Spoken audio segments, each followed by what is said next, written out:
Seja bem-vindo ao Pode Marcar, o podcast que fala sobre empreendedorismo, estratégia de marca, posicionamento e negócios. Muito prazer, meu nome é Hélio Moreira, eu sou estrategista de marca e hoster desse canal. Se o conteúdo de hoje fizer sentido para você, considere se inscrever no canal, dá um like e deixa um comentário aí. É muito esforço que a gente está fazendo aqui para trazer esses convidados com muito conteúdo relevante para vocês. Então, fique ligado e não deixe de se inscrever no canal para ajudar aí, compartilha. Vamos lá, o tema de hoje. Quando todo advogado tiver IA, quem será lembrado? A IA está chegando, esse é o grande desafio do mercado de hoje. Então, eu precisava trazer alguém relevante para falar sobre esse assunto que também está empreendendo. Vamos lá, a convidada de hoje é a Patrícia Carvalho. Muito obrigado pelo teu tempo, Obrigada, pela tua atenção. Ela é formada em Administração e MBA em Marketing pela FGV, companheira de FGV.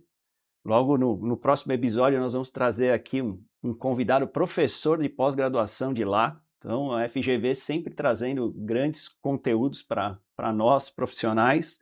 Ao longo da carreira, a Patrícia atuou com empresas como Uber, Cargo X, Twitter e Bitso, onde foi diretora de marketing. Hoje, a Patrícia também está empreendendo, cofundadora e CEO da Delta AI, que usa agentes orquestrados para gerar insights jurídicos para as empresas, colocando o jurídico como fonte central da estratégia. Olha aí, mercado jurídico trazendo grandes inovações e hoje o conteúdo vai ser muito relevante. Aproveite, senta aí, pega uma água, toma um cafezinho e aguarde que nós vamos trazer muita coisa para vocês. E assim como eu, a Patrícia também não é advogada. Então, ou seja, somos cabeças diferentes dentro de um mercado que às vezes pensa muito igual ou faz coisas muito iguais. Então, ela vai contar um pouco aqui da sua história e quais foram os ventos que te trouxeram agora para o mercado jurídico. Estou curioso para saber o que eu caí nesse mercado há 21 anos atrás. Então, é muito desafiador e esse é o objetivo hoje, conhecer as pessoas que estão transitando nesse mercado. Vamos lá! Se o conteúdo for interessante, dá um like, não vai deixar de seguir também a Patrícia. No final, ela vai deixar aqui todos os canais de comunicação dela e da empresa. Se você quer depois falar com ela, saber mais, no final ela vai deixar tudo e vai estar tudo na descrição aqui do vídeo, ok? Desejo um conteúdo relevante. Sente-se, acomode-se, vem com a gente, seja bem-vindo. Patrícia, mais uma vez, obrigado. Apresente-se aí para o nosso público, eles querem te conhecer. Conta um pouco aí de quem é a Patrícia, o que é essa empresa desse universo de inteligência artificial. Apresente-se, por favor. Legal. Eu vou começar de trás para frente. Então, eu sou Patrícia Carvalho, cofundadora da Delta AI. A gente coloca o jurídico como fonte central de estratégia para as empresas. Hoje a gente atende clientes enterprise companies, então bancos, o BMG é nosso parceiro, e também escritórios de advocacia. Então, a gente ajuda o escritório a gerar mais valor para o cliente final usando AI e a gente ajuda esse departamento jurídico a lidar com um volume massivo de informação, colocando ele à frente da estratégia. Então, é o que a gente faz hoje. A gente já está trabalhando com IA há mais ou menos um ano e meio, porque IA é meio para fim. Então, a gente entende que muitos profissionais, não só advogados, estão um pouco temperados, estão um pouco com receio de como se a IA pode substituir. Na verdade, a IA é como uma nova ferramenta. Ela otimiza, ela dá mais produtividade, ela ajuda a gente a chegar numa equação final que talvez sem IA não desse para fazer. Então, hoje é o que a gente faz na Delta AI. Eu aprendi muito com advogados ao longo desses 4 anos empreendendo no direito. Então, eu falo que a minha fonte primária de aprendizado são os advogados que eu pude conviver, tanto diretores jurídicos como sócios e como muito o pessoal de legal ops nos escritórios. E aí, assim, antes da Delta AI, eu trabalhei na Forum Hub. Então, a Forum Hub era um AI Native Firm. Então, hoje esse termo tá um pouco mais comum, mas o que que era? Um escritório digital. Então, a gente falava que a gente era a forma mais fácil de uma pessoa acessar um advogado e conseguir cumprir a jornada jurídica. Então, eu falava que a pessoa entrava com um problema e saía com uma solução. Por exemplo, a gente fazia divórcio no cartão de crédito. Divórcio é algo caro no Brasil. Às vezes você tem uma mulher em situação de vulnerabilidade emocional dentro de um lar sem conseguir se separar, porque ela não conseguia acessar um advogado. Então, com o IA e com automações, ficava mais barato para o advogado atender essa pessoa e assim ela conseguia sair nessa jornada assistida. Então, é isso que IA faz. IA faz com que a gente consiga acelerar, diminuir custo e democratizar acesso. É uma das aplicações. Olha aí, pessoal, todo mundo achando que a IA vai substituir o ser humano e, como a Patrícia aí bem disse, não é esse o objetivo, né? O objetivo é dar acesso, agilidade, então tem muita coisa bacana, mas eu quero me aprofundar ainda mais em quem é a Patrícia. Olhando a Patrícia do passado e olhando a Patrícia do presente, quais eram os seus desejos e sonhos e quais estão sendo concretizados hoje? Eu fiz algumas passagens por empresas grandes, por exemplo, a Uber e a CargoX, onde eu estava trabalhando em marketing. Então, eu fiz o lançamento do produto para essa população, então sempre muito focado em apresentar uma nova tecnologia para as pessoas, e isso eu sou realmente apaixonada. Legal. E eu fiz isso em outras empresas também. Então, na CargoX, a CargoX é um aplicativo para motorista de caminhão, onde a gente dá suporte a esse motorista para ele voltar para casa no fim do dia. Porque ele faz uma carga do ponto A para o ponto B, ele precisa voltar para casa, ele tinha um intermediário que negociava essa carga para ele. A partir dos aplicativos de transporte, o motorista agora consegue ter mais autonomia para decidir seu destino. Então, isso também aumenta a renda daquela família, daquele motorista. Então, de novo, era sobre apresentar para esse motorista de caminhão uma nova plataforma que era uma alternativa de renda. Isso eu realmente sou apaixonada. Legal. Então, dentro disso tem todo o desafio de você conseguir educar o usuário. E quando a gente fala em educar, pode ser qualquer nível de formação. Sim. É sempre uma nova tecnologia, a gente sempre tem medo, a gente, no final do dia, é o Brasil. E a gente tem muito medo de colocar o cartão de crédito numa ferramenta nova, como que vai ser a parte da operação, os meus dados estão salvos. Então, a jornada de lançamento de uma nova tecnologia, ela sempre passa por conhecer para quem você está apresentando a solução, fazer com que essa solução seja o mais digerível possível pelas pessoas. Então, é o conteúdo, é o vídeo, é o onboarding, é o aplicativo, é a usabilidade, e aí depois você apresenta isso, e isso é o principal catalisador do sucesso. Comportamental, né? Eu comento muito sobre isso, né? Cultura. Uhum. Então, onde você vai pisar, entender a cultura, né? Entender o comportamento daquele público. Isso. Né? Entender como que esse comportamento influencia no uso, né, de qualquer coisa que vai fazer, né? Seja a divulgação de escritório de advocacia, seja uma nova empresa de tecnologia, se não entender o comportamento e a cultura, não vai sair uma estratégia, né? Não vai sair algo que vai ser coerente, que vai resolver um problema, né? É essa ponte que a gente precisa trazer para o jurídico, eu acho, sabe? Sim. Quando a gente está falando sobre, por exemplo, então dando um corte, quando a gente está falando sobre posicionar uma plataforma de IA pro departamento jurídico, pro diretor jurídico, para a empresa e para o escritório, a gente precisa sempre apresentar por que teu dia vai ficar melhor. É isso aí. Eu vejo muito isso, que eu estou dentro dos escritórios desenhando estratégia. Só que a maioria, quando chega até mim, ele quer um site, um logotipo. Ele confunde o branding com design gráfico, design de identidade visual, e ele se perde, né, nesse contexto do que ele quer. E a mesma coisa está acontecendo com a IA. Todo mundo está falando, eu preciso de IA, mas para quê? Para resolver qual tipo de problema? Porque às vezes você demanda de resolver um problema e arruma um outro. Aí você vai me confirmar e vai ser o tema da próxima pergunta, né? Que quando você decidiu entrar nesse universo jurídico e de IA, porque o que eu vejo, né, todo mundo fala sobre, existem algumas soluções, mas existem todo um processo operacional por trás, estratégico, que precisa ser analisado, e um investimento também, porque não adianta você trocar pessoas e gastar todo o teu dinheiro com o ChatGPT, com o Cloud, porque eles vão te cobrar em dólar ainda. Aqui você paga as pessoas em reais, né? E de repente você está pagando em dólar. Me conta um pouco dessa sua entrada nesse universo jurídico e dessa IA que vocês estão trazendo. Qual foi a minha ponte, né? Então eu trabalhei em empresas americanas que já estavam aplicando no dia a dia tecnologias que eu ainda não estava vendo nas empresas brasileiras. Então, por exemplo, toda a parte de estratégia data-driven das empresas nos Estados Unidos estava muito à frente do Brasil. Então, no Brasil, assim, na Uber, por exemplo, a gente passava 30 a 40% da nossa semana olhando os indicadores da nossa operação. Então a gente sabia qual era a cidade que usava mais, qual usava menos, a gente levantava as hipóteses e a gente navegava para a gente responder com dados as nossas hipóteses para a gente traçar a nossa estratégia. E isso vale para tudo, isso vale para marketing, para conteúdo, para paid media. Então você coloca todos os seus criativos no ar e você vai analisar qual performou menos, e você tenta entender se a tua audiência está ou não entendendo aquela peça ou aquele conteúdo.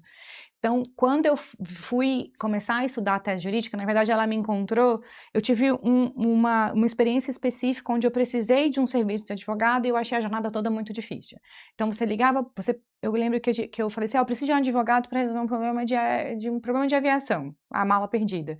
Aí eu mandei nos grupos de WhatsApp, alguém falou, tem esse advogado, aí eu falava, mas como que eu decido? Aí eu comecei a mandar um monte de WhatsApp, tinha advogado que me respondia rápido, tinha advogado que não respondia rápido. Falei, mas às vezes o advogado bom, ele tá ocupado, faz sentido. Então como que eu vou tomar essa decisão? E aí as precificações eram completamente distintas também, e eu também ficava insegura. Eu falei, bom, mas ele vai me cobrar um FII inicial? Faz sentido, ele tem que pagar as contas dele, mas e se no final ele perder? Então eu entendia aí eu comecei a entender que essa jornada era muito difícil, e eu entendi que tinha uma dor. Porque se é a minha dor, eu comecei a fazer pesquisa, então eu conversei com centenas de consumidores que tiveram problemas que judicializaram, outros que tiveram problemas e não judicializaram, para entender qual que é o hiato. Então, vamos lá, respondendo a tua pergunta de forma pragmática, eu fui para o jurídico, então eu entrei dentro do ecossistema de direito, porque eu entendi que aplicações de tecnologia, artefatos e estruturas, que já estava vendo isso acontecendo há muito tempo fora do Brasil, no Brasil não estava aplicado, no direito menos ainda. Então, eu entendi que aplicando essa estrutura de metodologia de gestão numa tese do direito, eu ia conseguir ter resultados rápidos. E foi o que aconteceu com a Fórum Hub, a gente explodiu. Então, aplicando metodologias de marketing, posicionamento e campanhas e quesitos de viralização, a gente conseguiu fazer essa marca ser muito vista e percebida e usada e baixada muito rápido, frente a escritórios de advocacia que também trabalham com consumidor pessoa física e ainda estavam aprendendo como usar o meio digital. Então, no final do dia, são casos de uso e aplicação. Eu encontrei o direito porque eu vi que tinha oportunidade. Excelente. E na sua visão, quais serão os maiores desafios para o universo jurídico e para os advogados, a carreira jurídica? Porque, no final das contas, nós estamos falando de mais de 1,5 milhão de advogados só no Brasil. São quase 480 instituições de ensino só de direito, né, jurídico. Então, estão vindo novos profissionais, possivelmente vão nascer novos escritórios, novos diretores jurídicos vão substituir os antigos, né? Então, qual o que você acha que é o maior desafio dessa geração que já está aqui, da nova geração, com a chegada da IA, né? Assim, Hélio, falar sobre competição e disputa profissional é em todas as áreas. Eu acredito que, assim, o direito, ele tá competitivo, tal como tá a área de marketing, tal como tá a área de produto, tal como tá a área de desenvolvimento. Todo mundo falava antes também, ali para meados de 2018, que você ser um desenvolvedor estava garantido. E hoje você tem muito desenvolvedor que não está conseguindo ter empregabilidade. Porque é uma área que está competitiva e está exigindo mais. Então, assim, o meu conselho para quem está entrando ou quem quer se destacar é assim, se torne o melhor profissional que você pode ser naquela área que você vai ser, porque tem espaço para o melhor profissional. Eu estava assistindo alguns cases de mídia nos Estados Unidos sobre os principais podcasters dos Estados Unidos hoje, que é a Mel Robbins, o Steve Butler, o Master of Scale, que é um podcast do Rollins. Qual que é o ponto específico? Quando eles entraram para a mídia e para lançar um podcast novo, tinha centenas. Mas eles estudaram o case, entenderam quais eram as oportunidades, sabe qual fosse aquela curva de valor que a gente aprende na faculdade? Que é assim, olha, eu vou me posicionar onde eu quero me diferenciar de todo mundo que está no mercado. Olha, a galera está fazendo conteúdo rápido, eu vou fazer conteúdo longo. Esse é um ponto, assim, que eu vejo dentro do mercado jurídico, que às vezes eles não entendem o que é se posicionar e o Uhum. que é criar diferenciação. É isso. Aí eu tento explicar isso com bastante clareza quando me ligam. Eu quero fazer um trabalho de marketing, um trabalho de branding. Aí eu tento explicar para eles que, olha, o trabalho de branding e marketing é criar diferenciação em um ambiente onde todo mundo é igual, principalmente dentro do universo Uhum. jurídico, né? Você abre os sites, você abre a comunicação desse universo, tem a própria OAB, que tem as limitações É. com a publicidade, então um copia do outro, um replica o que o outro está fazendo, e normalmente os escritórios menores estão replicando o que os maiores estão fazendo, e é ali que tem essa análise de valor e essa percepção de análise de dados, né, de informação. Espera aí, o que funciona para mim? Né? E o Uhum. que é diferente em mim que em outros escritórios ninguém vai ter, que é muito essa dificuldade que você teve lá atrás quando você foi procurar o advogado, jogou num grupo de WhatsApp, e os advogados falam muito isso, né? Vem por indicação, mas o cliente ele quer mais informação além da indicação, né? E Uhum. ele vai buscar essas informações para ver o quanto você é o que era que você tinha maior dúvida. Será que esse cara é o melhor? Será que ele é o especialista no assunto que eu estou? Né? Então, esse é um cenário que cada vez mais o jurídico vai passar e possivelmente vai entrar também com tecnologias, porque tem outras IAs que estão chegando e qual que vai funcionar ou não, depende do perfil, né? Uma coisa que eu sinto falta quando eu converso um pouco com os escritórios e eu tô vendo esse cenário mudar, é que a variação de profissionais num escritório é muito menor que numa empresa.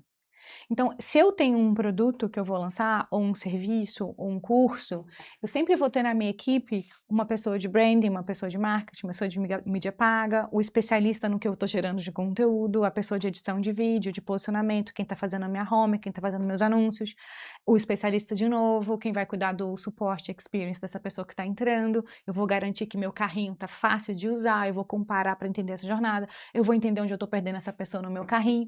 Então, essa variação de profissionais numa jornada de tomada de decisão para compra, seja do produto ou do serviço, nos escritórios eu não vejo tanto.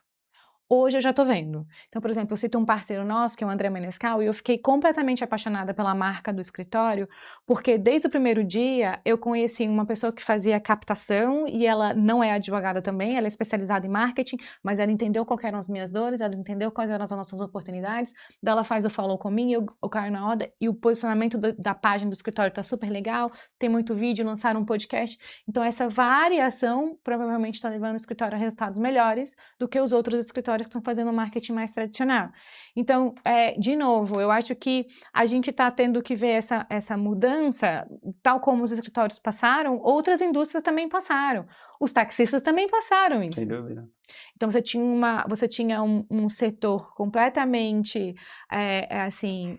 fixado, demarcado, protegido, que a partir do momento que ele perdeu a proteção, a Uber ganhou, não é porque era um aplicativo incrível, a Uber ganhou o mercado porque o serviço de táxi era ruim e caro. Para você ir do ponto A para o ponto B. Eu lembro que eu fazia Resolver o problema de isso. você ter que apontar o dedinho, Olha, né? eu lembro que eu Agora na tinha mão. muita grana e eu lembro que eu ia para o MBA, eu fiz MBA na FGV Rio e eu voava, né? Então eu fazia FGV Rio porque eu queria fazer algo mais voltado para marketing, para publicidade, que era uma coisa que tinha na FGV de Botafogo, Brasil, ainda era mais voltado para o serviço público, assim, conteúdos mais de administração pública. Eu lembro que era caro demais ir da minha casa, que era na periferia, para o aeroporto de Brasília. Era R$ 75, eu não me esqueço. A passagem eu pagava 150. Então a perna era 150 ir de volta para o aeroporto, mais os 150 que eu gastava na passagem, às vezes 250 para ir e voltar. Então era super impactante. Quando a Uber entrou, ela encontrou um bolsão de oportunidade. E aí, de novo, eu acho que para o direito, o bolsão de oportunidade existe. E dentro desse contexto, na sua opinião, né, na sua percepção, o que deixou de ser diferencial, né, a partir do momento que todo advogado vai ter acesso a essas informações, tanto de marketing, de comunicação, quanto de inteligência artificial? Humana e técnica.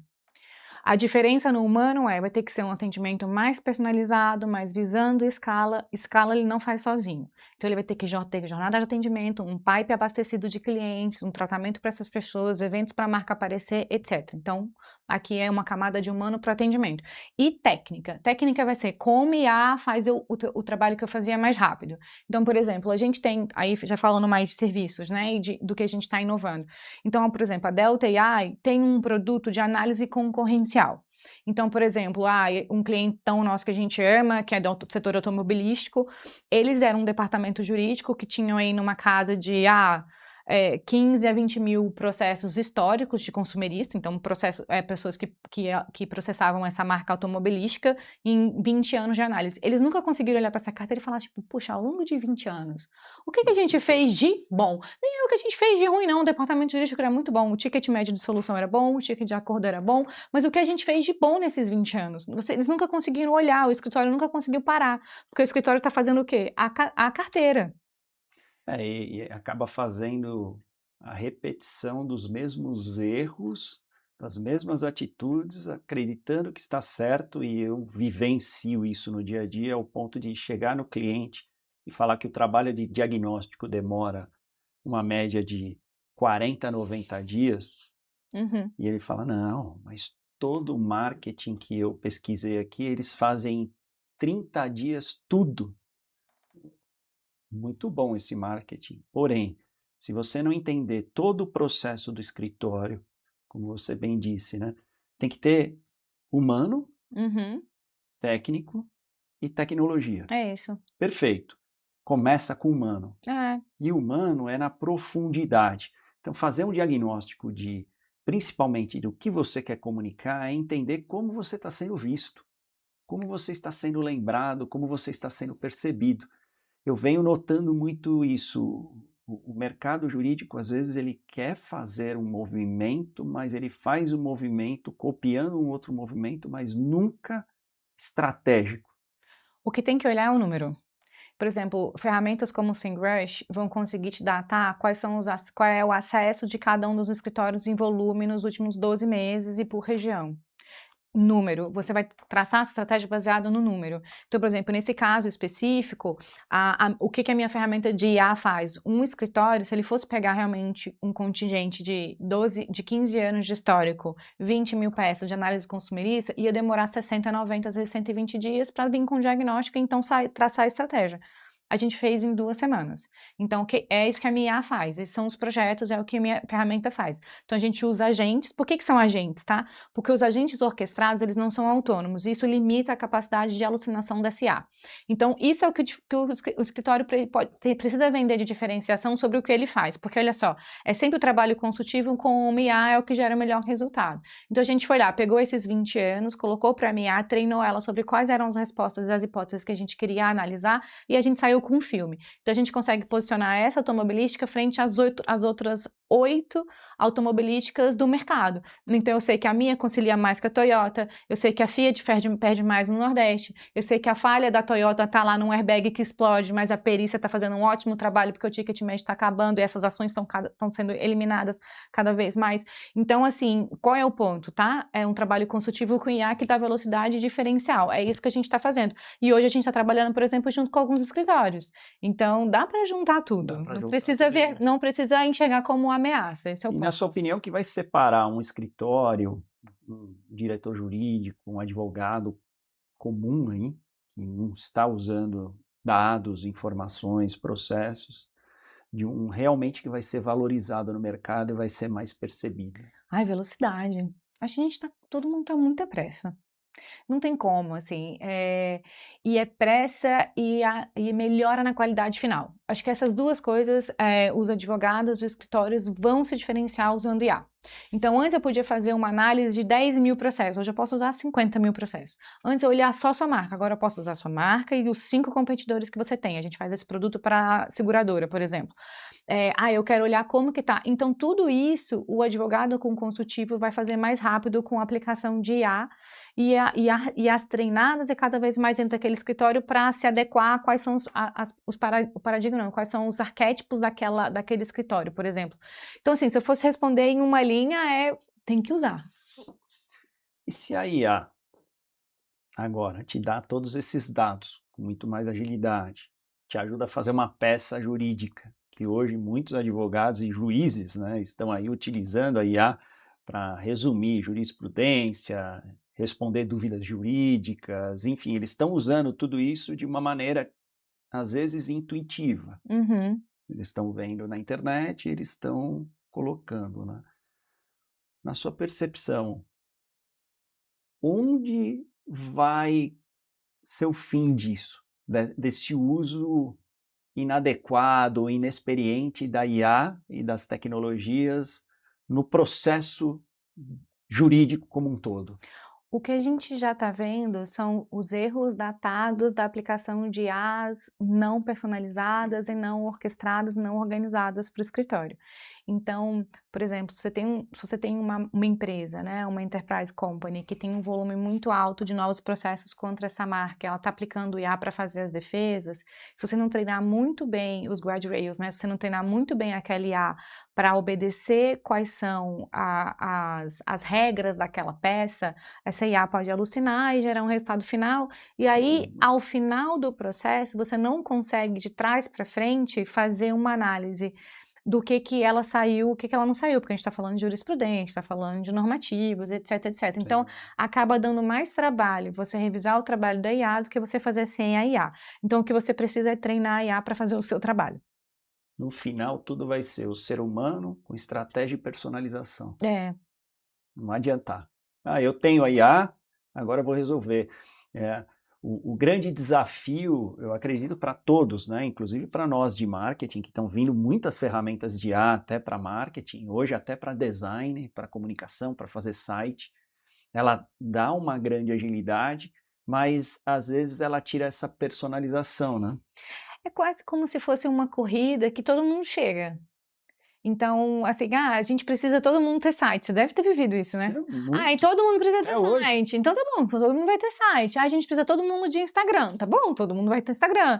É carrossel que tá performando mais. Todo mundo tá fazendo carrossel. Então, o que a gente, na verdade, o que você precisa fazer é sair do movimento manada. O que o advogado, tal como outro profissional, tem que fazer é, tipo, primeiro, né, ele pode conservar a personalidade dele, porque vai ter o advogado, vai ter o tom de voz dele. Não, eu gosto de participar de podcasts e eu gosto muito de apresentar, poxa, vamos criar oportunidades disso e os cortes para ele se posicionar. Então, assim, longe de mim traçar estratégias de marketing para escritório. Sim. Eu não estou nessa área. Mas é a aplicação da diferenciação. A gente estava falando mais cedo, por exemplo, da frase homérica que a gente escuta muito, que é eu odeio LinkedIn. Eu vou no contrário, eu amo LinkedIn. Assim, as grandes oportunidades profissionais da minha vida, ainda quando eu era executiva de carreira, vieram pelo LinkedIn. Eu lembro que em 2010 eu decidi colocar meu LinkedIn em inglês, porque I feel like it. Assim, eu falei, eu tô querendo ir para uma empresa mais global, eu não tô querendo ficar só nas empresas nacionais, então se o meu currículo tiver em inglês, aumenta a chance de um recrutador de outra língua me prospectar. E foi o que aconteceu. E aí, quando eu coloquei meu currículo, meu LinkedIn em inglês, eu recebi um inbox de um recrutador da Uber Global, de São Francisco, falando, olha, Paty, a gente está lançando essa operação da Uber no Brasil e a gente está criando um time de launch do aplicativo.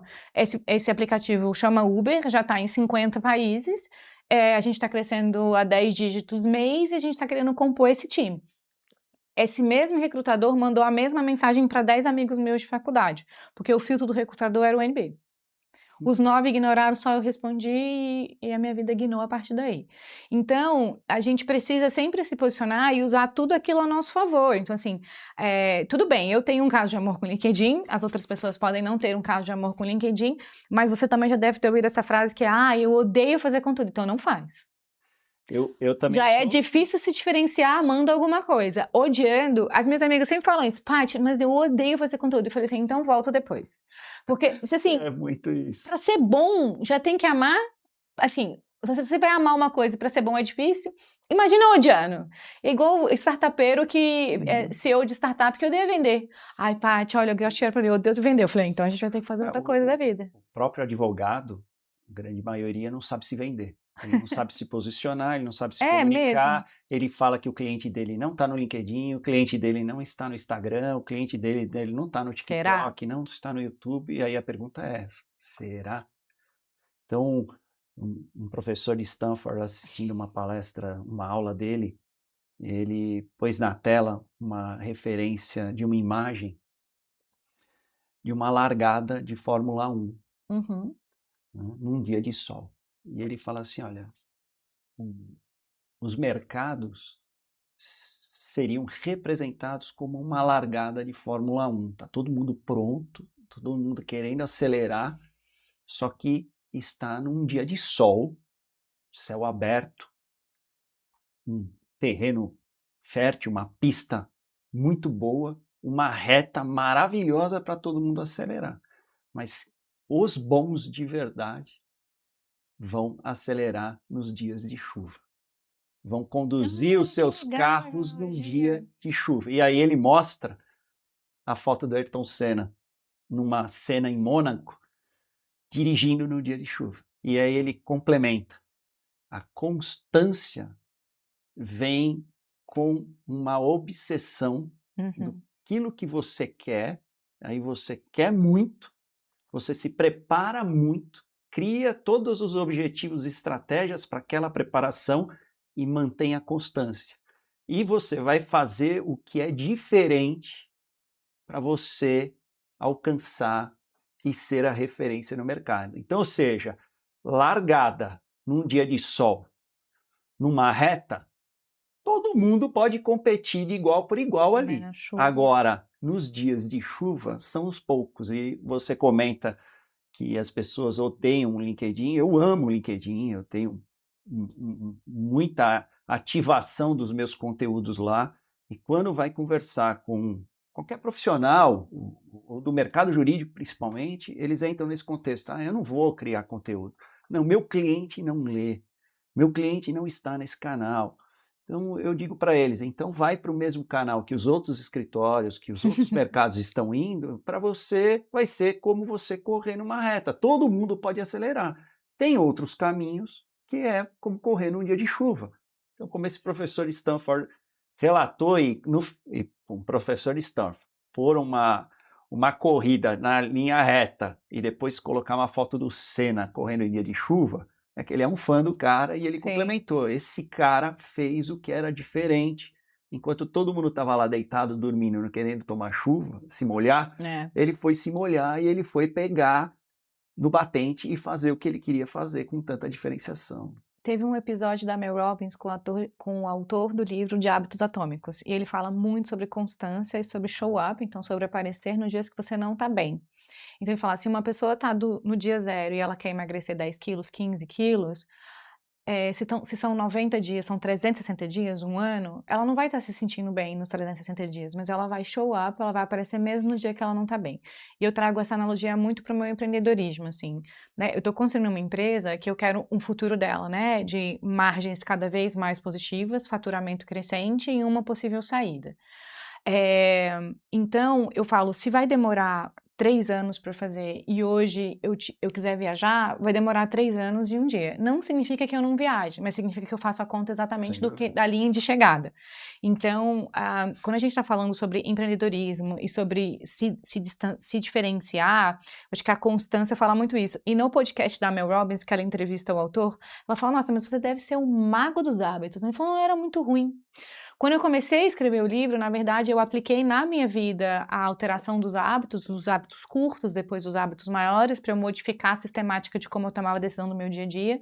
Eu comecei a preparar a minha casa, a minha família, o meu networking para essa mudança que a minha vida estava experimentando, porque as armadilhas te tiram muito dessa consistência. É mais fácil você sair da rota do que você sair para tirar o seu carro da rua, botar seu carro na rua e fazer algo, né? Então, por quê? Porque a gente tem uma analogia meio Disney de que a vida vai ficando mais fácil, na verdade ela vai ficando mais difícil. Então, quando a gente está falando de mercados, então o mercado jurídico está ficando mais competitivo. Mas eu tenho uma tendência a achar que eu acredito que ao final desse ano para o próximo ano, o jurídico já não vai estar tão disputado numa corrente de novas empresas, novos escritórios. Eu acho que vai vir a próxima The Next New Thing, né? Mas a gente já está aí há 2 anos discutindo direito. Então a gente sabe assim, quando todo ecossistema está discutindo só matemática, é o ecossistema que mais inova. Eu vi isso em ride sharing. Então, quando a gente lançou quando a gente lançou a plataforma na Uber no Brasil, eu acompanhei de 15 a 20 outros aplicativos de mobilidade que lançaram nos mesmos 2 anos. Coisas menores, coisas municipais, o governo, o estado de São Paulo, o estado do Rio de Janeiro, as cooperativas de táxis, assim, foram 15, 20 aplicativos de mobilidade para competir no mesmo setor, porque estava todo mundo olhando aquilo. Não necessariamente era um setor profitable, na verdade a Uber operava com margens negativas no Brasil, mas todo mundo via aquele negócio e achava que aquele negócio era super the best thing, né, a última coisa para ser feita, e era o movimento de manada que a gente falou, ninguém tá olhando os números. Então, acho que isso se aplica hoje no ecossistema jurídico. Vai se diferenciar quem estiver olhando o número, quem tiver técnica, a humanidade e provavelmente IA. É isso aí. E o que ninguém pergunta sobre IA, e as pessoas precisavam começar a se perguntar e começar a entender melhor dentro desse universo. Sobre IA, o que eu vejo que são as maiores dúvidas é o que aplicar, qual aplicar e como se resguardar que é a melhor aplicação. O que eu falo, assim, para aprender sobre IA, vai nas próprias ferramentas. Então, por exemplo, quando a gente fala de Claude, o Claude tem um repositório de vídeos e aplicações e cases de uso no Claude One-on-One. Então, você vai para o Claude e você aprende a usar. Quando a gente está falando de Meta, isso é muito antigo. Quando eu estava aprendendo sobre paid media, a Meta tinha os principais recursos sobre como aprender a ferramenta. Não era nenhum curso de marqueteiro de 6 dígitos na internet que ia me ensinar a usar a Meta, era a própria ferramenta. Então, o que dá para fazer hoje para entender qual que é a aplicação para o seu escritório e casos de uso é dentro dos próprios repositórios das ferramentas e das ferramentas com maior camada de segurança, tipo as que realmente estão surgindo e são as marcas mais fortes. E aí você pode distribuir para o seu time as pequenas aplicações de case. Então, cria como se fosse um arquétipo de teste, a gente fazia isso muito nas empresas de tecnologia. Então, tipo, Cargo X, Bits, a gente sempre fazia. Então, assim, existe como a gente faz as coisas hoje, a gente cria um ambiente de teste e a gente testa coisa nova. Dentro do ambiente fechado, menos usuários, menos risco, a gente testa aquilo. Então, a gente testa novas ferramentas, aí se der resultado melhor, a gente aplica para o todo. Eu acho que o escritório podia criar núcleos, se fosse, assim, uma sugestão, talvez os escritórios criarem núcleos de aplicação, porque aí você pega aquele cliente que está mais sedento de inovação, porque sempre tem, um cliente que está muito curioso para testar coisa nova, porque ele ouviu falar também. E aí você traz ele para essa sua squad de inovação, você aplica IA, seja para dar mais eficiência para as peças, e você analisa os pontos percentuais do aumento. Então, qual que são seus KPIs de resultado? Nessa squad, os KPIs têm que ser melhor que nas outras squads você não está usando IA. Mas assim, a implementação ela é rápida. E ela é controlada, ela não precisa também você adentrar o teu escritório com coisas de IA que estão realmente impactando não precisa também se desesperar em querer implementar tudo, porque está todo mundo falando, né? Acho que a implementação ela precisa ter uma coerência, né? Dentro do teu contexto, dentro da necessidade do teu escritório e principalmente dentro da necessidade dos clientes. Justamente por isso, né? Às vezes você vai conversar com os escritórios e depois você vai coletar a percepção do cliente. O cliente está pedindo, eu quero um escritório mais inovador, eu quero um escritório mais tecnológico, e você vê que os escritórios querem falar de tecnologia, mas o que se aplica na verdade, né? Mas eu não sei o quanto de pesquisa está sendo feito hoje, sabe, Hélio? E a gente é de marketing, eu tenho essa curiosidade de entender. Porque e a pesquisa ela é feita tanto com fonte primária como com fonte terceira, quanto dos seus próprios usuários. Então, assim, se o escritório tem uma carteira de 100 clientes, né, e ele está há 10 anos operando nesses 100 clientes, qual foi a última entrevista em profundidade que você fez com aquele tomador de decisão? Qual foi a última vez que você olhou os resultados para entender se está longe ou perto? Porque é muito mais barato você conseguir manter um cliente dentro de casa do que você perder e ter que trazer o próximo. Mas são as pesquisas que vão dar esse posicionamento. A resposta já está dentro de casa. E muitos escritórios não olham para dentro de casa, não fazem cross-selling, não entendem o comportamento, não fazem jornada do cliente, não entendem entregar uma experiência melhor para o cliente, eles querem fazer o operacional.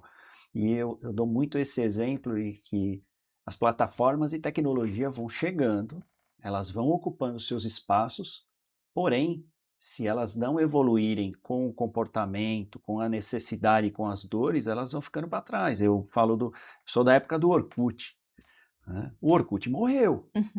Aí vem a grande questão, a IA, em algum momento, na sua percepção, vai virar commodity? É uma ótima pergunta, Hélio. Eu não tenho essa resposta, mas a gente pode chegar junto nela.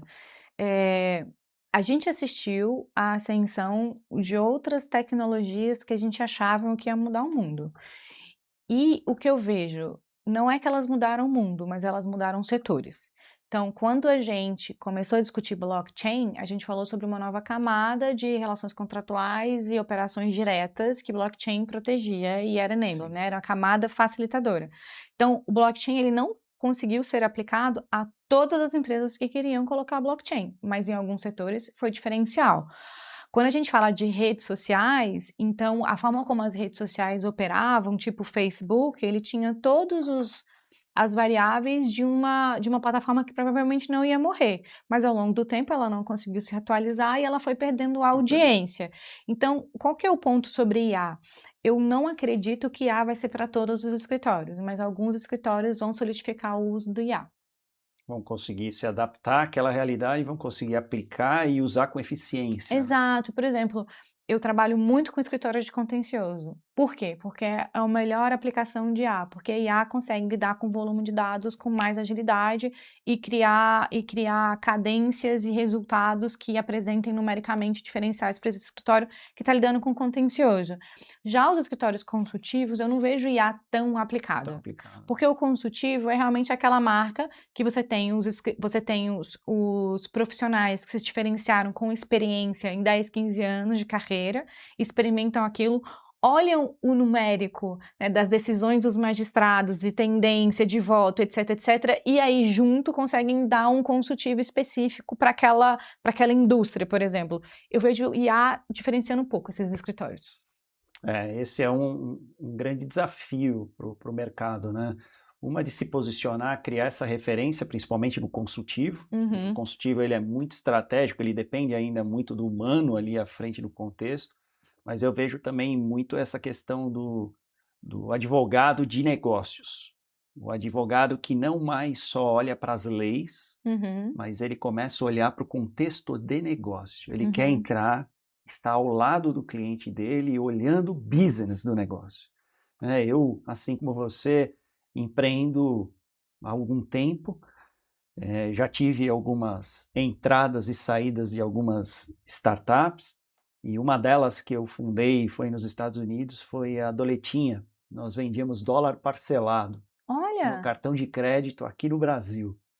Na época era uma dor enorme, num público que queria viajar para os Estados Unidos, mas não tinha o dinheiro vivo para levar ali. Então, o que na cabeça dele vinha? Não, chegando lá eu vou comprar, eu parcelo, só que a mentalidade e cultura são totalmente diferentes. Lá nos Estados Unidos não tem parcelamento, não tem essa de colocar no cartão de crédito e parcelar em 12 vezes. Aqui no Brasil essa cultura é forte. Porém, quando você chega lá, a realidade é outra. E eu percebi isso levantando dados, costumes, hábitos e forma de pensar. Então, quando eu entendi isso, eu falei, opa, tem muita gente indo para lá, que é o sonho conhecer a Disney, ir nos outlets de Orlando, só que quando ele chega lá, ele se frustra. Ele falou, opa, me frustrei. Eu não tenho todo o dinheiro para gastar aqui, mas eu quero levar o iPhone, eu quero levar o iPad, eu quero levar o tênis. Como que eu faço? Se eu pudesse parcelar, então nessa pesquisa de Focus Group, a fase final era, se eu pudesse parcelar, eu comprava mais. Focus Group. A gente pegou isso. Pum, tá aqui. Aqui, numa reunião que a gente chama de Sala Company, onde nós reunimos os profissionais do negócio e mais os clientes para entender essa necessidade. E aí a gente identificou, opa, se eu pudesse parcelar. Então, nós temos aqui uma FIDIC que faz o trabalho B2B, só que a gente tem um produto aqui que pode ser para o B2C. Como nós vamos usar tecnologia e dar acesso para esses caras? E aí a gente criou posicionamento, a doletinha, a moeda amiguinha do viajante, que era justamente para te dar acesso àquilo que tanto você gostaria de parcelar. Então ele comprava o dólar aqui no Brasil, parcelado em até 12 vezes, levava um cartão de crédito para os Estados Unidos e comprava à vista.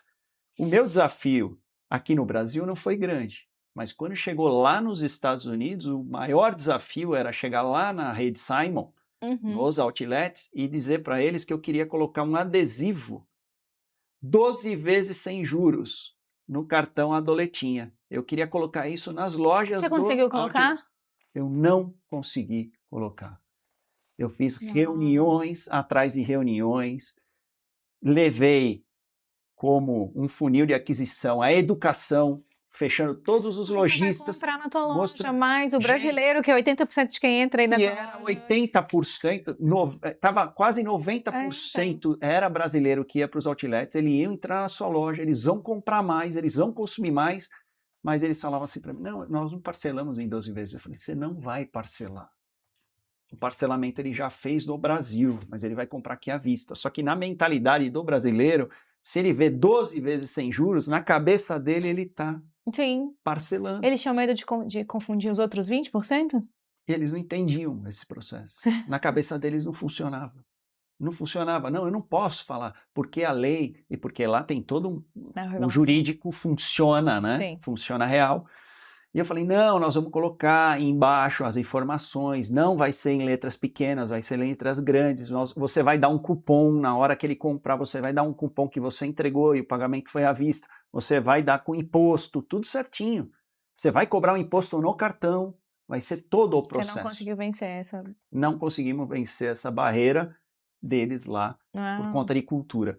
Então, quando a gente fala de cultura, a gente fala de comportamento... de grandes redes, a tomada de decisão é centralizada, não é sobre ir no ponto de venda e colocar o 12 vezes lá, é realmente sobre a decisão central que vai... É no contexto da IA, né? Não é só ir lá e colocar a IA.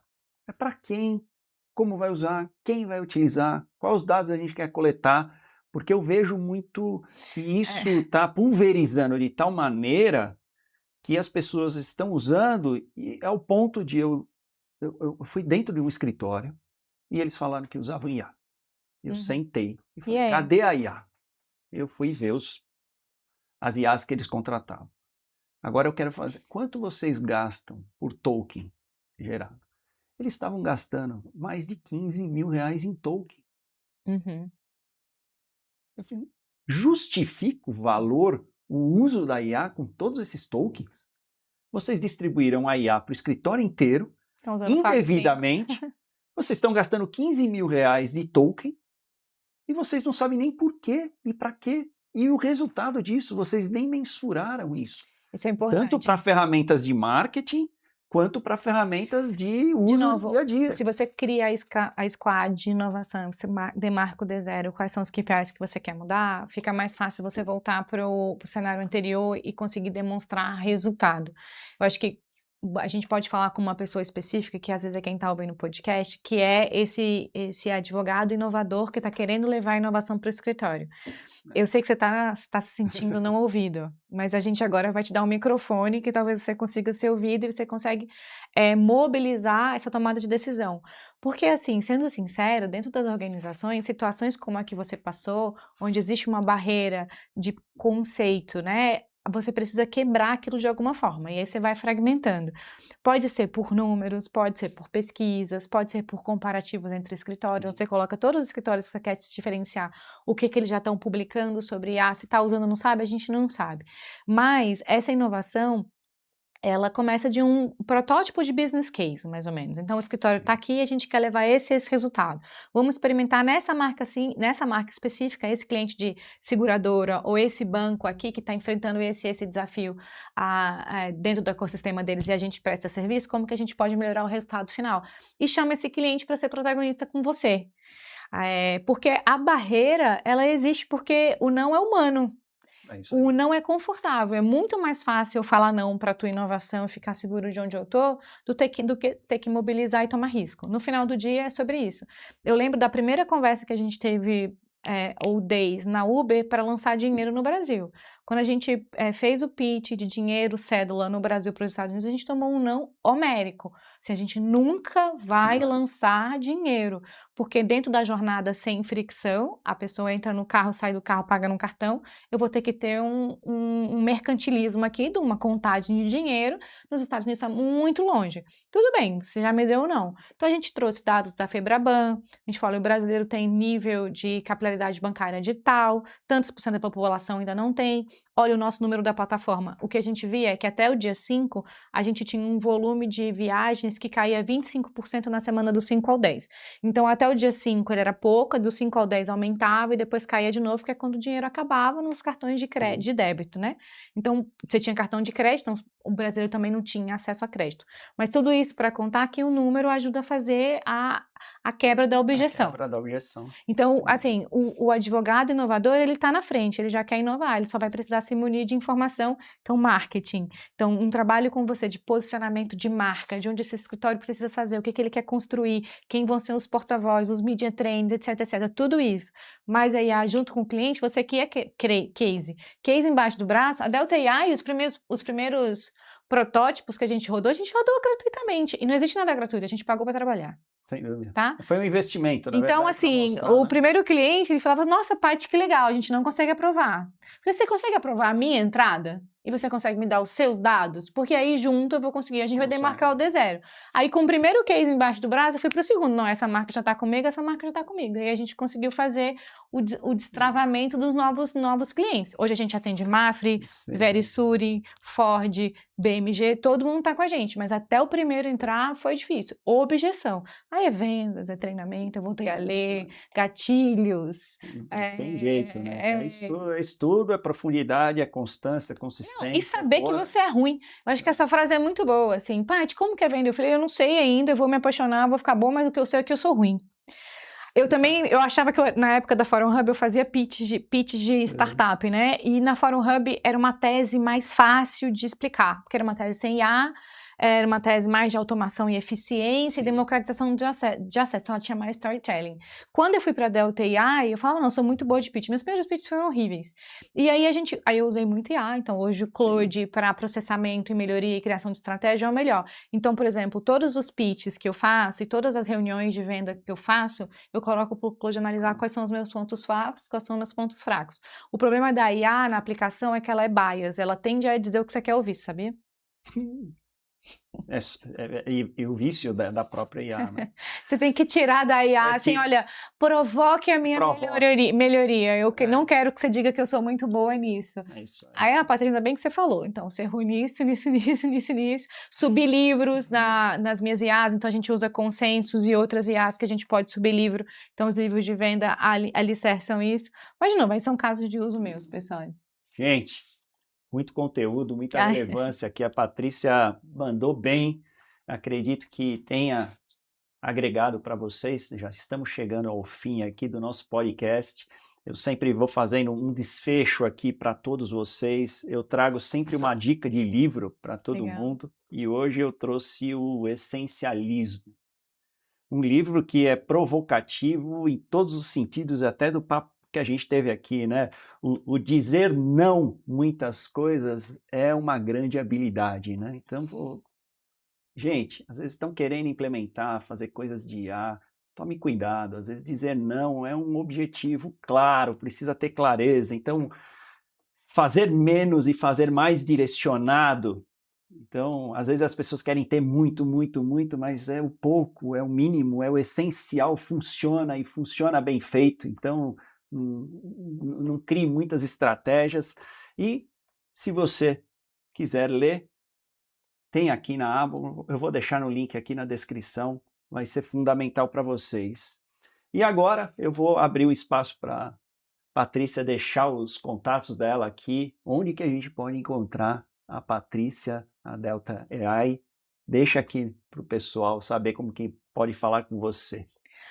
Bom, e também deixa uma dica de livro, tá? Deixa uma dica de livro pro pessoal. Eu vou começar de trás para frente. Então, eu vou dar 2 dicas de livro. O primeiro é O Poder do Hábito, que fala sobre consistência e muitas das temáticas que a gente falou aqui. E o segundo livro é o livro que eu gostaria que meus pais tivessem lido. Eu tenho um filho de 2 Eu anos. li esse livro. É um livro muito bom, é fantástico. Excelente esse livro. Ajuda a melhorar as relações interpessoais de filhos e quebrar ciclos, então é um livro que eu indico para quem é E eu pai. li Tem que ler. recente, faz uns 2 meses que eu tô com uma adolescente em Confesso casa. que eu tô no audiobook, tá? Eu tô aqui, Audible, eu sou fã, então dentro das minhas jornadas aqui de trânsito de São Paulo, então ele tem audiobook e tem livro físico. Ah, mas muito bom. Sua filha tem quantos anos? Tá fazendo 15 anos, vai fazer 15 anos, é adolescente, e aí a gente discute algumas coisas e tal. E aí eu vi esse livro faz uns 2 meses e meio. Eu falei, vou comprar. Eu achei fantástico o livro. É fantástico, eu já tô na segunda rodada. Nossa, ele é muito bom. E onde a gente pode encontrar a Patrícia? Vamos lá. Dá os canais aí. Nossos principais canais são LinkedIn. Então, a gente utiliza LinkedIn tanto para publicar os casos de uso e as aplicações e os cases de sucesso da Delta AI, quanto a minha página própria, que aí eu publico conteúdos específicos para melhorar esse empreendedorismo, trago outros empreendedores que dividem essa jornada comigo e a gente pode aprender junto. Fechou. Pessoal, credencial, conteúdo, relevância. Está aí. Espero que esse episódio tenha realmente sido atrativo para vocês, com bastante conteúdo. Muito obrigado pela atenção e o tempo de vocês. Considere se inscrever no canal, dar um like, compartilha com um amigo que precisa ver esse conteúdo e nos ajude a pulverizar informação relevante para o mercado jurídico. Espero vocês. Até a próxima no Pode Marcar.